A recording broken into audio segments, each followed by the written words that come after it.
અમેરિકામાં તમારી પાસે જો પરમેનન્ટ સ્ટેટસ એટલે કે ગ્રીન કાર્ડ હોય તો પણ ભૂતકાળમાં થયેલી એક નાનકડી ભૂલ ક્યારેક ઘણી જ ભારે પડી શકે છે. અને ઓક્લાહોમની ગ્રીન કાઉન્ટીમાં રહેતી મિશેલ ડિયાઝ સાથે પણ કંઈક આવું જ થઈ રહ્યું છે. મિશેલ હાલ આઈસની કસ્ટડીમાં છે અને તેને તુસ્લા કાઉન્ટી જેલમાં રાખવામાં આવી છે. તેના કેસની હિયરિંગ ઇમિગ્રેશન કોર્ટમાં જૂન 4ના રોજ થવાની છે. ડિપોર્ટેશનનો સામનો કરી રહેલી મિશેલને 2 વર્ષની દીકરી છે, પરંતુ હાલ તે પોતાના પતિ અને સંતાનથી દૂર છે અને તેમને તે ફરી મળી શકશે કે નહીં તે પણ નક્કી નથી. મિશેલના ફ્રેન્ડ્સ તેમજ તેને ઓળખતા લોકોનું માનવું છે કે તેની સાથે ખોટું થઈ રહ્યું છે. તાજેતરમાં જ મિશેલને ઇમિગ્રેશન ઓથોરિટી દ્વારા અરેસ્ટ કરાઈ હતી. તે વખતે તેણે ફેસબુક પર એક પોસ્ટ મૂકતા પોતાને ડિટેન કરાઈ રહી હોવાનું જણાવ્યું હતું અને સાથે જ એમ પણ લખ્યું હતું કે તેની પાસે પોતાના ફોનનો પણ એક્સેસ નહીં હોય. મિશેલ 13 વર્ષની હતી ત્યારે અમેરિકા આવી હતી. તે ગ્રીન કાર્ડ હોલ્ડર છે અને યુએસમાં કામ કરે છે, તેમજ નિયમિત ટેક્સ પણ પે કરે છે. તેની એક ફ્રેન્ડે જણાવ્યું હતું કે મિશેલે કશું જ ખોટું નથી કર્યું, તેમ છતાં પણ હાલ તે જેલમાં બંધ છે અને ડિપોર્ટેશન પણ ફેસ કરી રહી છે. મિશેલ માર્ચ 2025માં તેના પતિ અને દીકરી સાથે પોતાની હોમ કન્ટ્રી ચલી ગઈ હતી, જ્યાંથી તેનો પતિ મેટ પહેલા પાછો આવ્યો હતો અને પછી મિશેલ પોતાની દીકરી સાથે યુએસ રિટર્ન થઈ હતી. જોકે હ્યુસ્ટન એરપોર્ટ પર ઇમિગ્રેશન ક્લિયરન્સ દરમિયાન મિશેલને રોકવામાં આવી હતી, જ્યાં પૂછપરછ બાદ તેને એક એવા રૂમમાં બેસાડી દેવાઈ હતી કે જ્યાં ન કોઈ ઘડિયાળ હતી કે ન તો કોઈ બારી. મિશેલ માટે પોતાની 2 વર્ષની દીકરી સાથે આવી સ્થિતિમાં રહેવું ખૂબ જ મુશ્કેલ હતું અને સૌથી મોટી પ્રોબ્લેમ એ હતી કે તેને ખ્યાલ જ નહોતો કે પોતાની સાથે કેમ આ પ્રકારનું વર્તન કરવામાં આવી રહ્યું છે. ત્યારબાદ તેના પતિને બોલાવીને બાળકીની કસ્ટડી તેને સોંપી દેવામાં આવી હતી, જ્યારે મિશેલને 3 દિવસ ડિટેન્શનમાં રખાયા બાદ રિલીઝ કરાઈ હતી.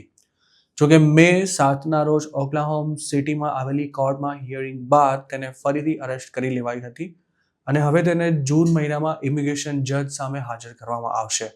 કોર્ટમાં રજૂ કરાયેલા ડોક્યુમેન્ટ્સ અનુસાર 2016માં મિશેલ પાસેથી ગાંજો એટલે કે મારિજુઆના મળી આવ્યો હતો અને તે વખતે તેની સામે મિસડિમિનર એટલે કે સામાન્ય ચાર્જ લગાવવામાં આવ્યો હતો.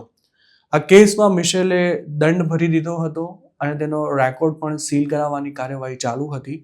પરંતુ મિશેલથી ભૂલ એ થઈ ગઈ હતી કે તે માર્ચ 2020માં થયેલી હિયરિંગમાં હાજર નહોતી રહી અને બસ આ જ કારણે તેને હાલ ડિપોર્ટેશનમાં નાખી દેવાઈ છે. મિશેલે યુએસમાં કોઈ ગંભીર ગુનો નહોતો કર્યો કે ન તો કોઈ કેસમાં તે વોન્ટેડ હતી. આમ જોવા જાવ તો તેણે પોતાની સામે જે ચાર્જ લગાવાયો હતો તેમાં સજાના ભાગરૂપે દંડ ભરી દીધો હતો, પરંતુ કોર્ટમાં હાજર ન રહેવાની ભૂલ મિશેલને ખૂબ જ ભારે પડી ગઈ હતી. અમેરિકામાં હાલ એવા ઘણા વિઝા હોલ્ડર્સ કે પછી ગ્રીન કાર્ડ હોલ્ડર જેલમાં છે કે જેમણે વર્ષો પહેલા કરેલી એક નાનકડી ભૂલની સજા હવે તેમને ભોગવવી પડી રહી છે. જો મિશેલ અમેરિકાની બહાર ન ગઈ હોત તો કદાચ ત્યાં સ્થિતિમાં ક્યારે પણ ન મુકાઈ હોત, કારણ કે તેની સામે કોઈ એક્ટિવ વોરંટ નહોતું કે ન તો તે કોઈ કેસમાં વોન્ટેડ હતી. બસ આ જ કારણે ભૂતકાળમાં ટ્રાફિક સિગ્નલ જમ્પ કરવા જેવો સામાન્ય ક્રાઇમ કરનારા ગ્રીન કાર્ડ હોલ્ડર્સને પણ ઇમિગ્રેશન એટર્નીઝ એવી સલાહ આપી રહ્યા છે કે તેમણે ભલે પોતે કરેલા ગુનાની સજા ભોગવી લીધી હોય કે પછી દંડ ભરી દીધો હોય, પરંતુ તે કેસનો રેકોર્ડ એક્સપંજ અથવા તો સીલ થયો છે કે નહીં તે સુનિશ્ચિત કરવું જરૂરી છે અને તેની અસર ઇમિગ્રેશનના કેસ પર પડશે કે નહીં તેની પણ ખાતરી કરી લેવી જોઈએ. હજુ માર્ચ કે એપ્રિલ મહિનામાં જ અમેરિકામાં માસ્ટર્સ ડિગ્રીનો અભ્યાસ કરવા ગયેલી એક ગુજરાતી છોકરીને પણ જેલમાં જવાની નોબત આવી હતી. તેનો વાંક માત્ર એટલો જ હતો કે જ્યારે તે સ્ટુડન્ટ વિઝા પર યુએસમાં બેચલર્સ કરી રહી હતી ત્યારે તે થોડા દિવસ માટે ઓવરસ્ટે થઈ ગઈ હતી. ગ્રીન કાર્ડ હોલ્ડર્સ જો સામાન્ય ક્રાઇમ કરે તો તેમને કંઈ ડિપોર્ટ કરવામાં નથી આવતા, પરંતુ જો તેમણે કોર્ટમાં હાજરી ન આપી હોય કે પછી કોઈ કેસમાં તેઓ વોન્ટેડ હોય તો યુએસમાં એન્ટર થતાં જ તેમની સામે સખ્ત કાર્યવાહી થઈ શકે છે. અને હવે તો આ આઈસની કસ્ટડીમાં રહેલા લોકોને ન તો જલ્દી કોર્ટમાં હાજર કરવામાં આવે છે કે ન તો તેમને સરળતાથી બોન્ડ પણ મળે છે.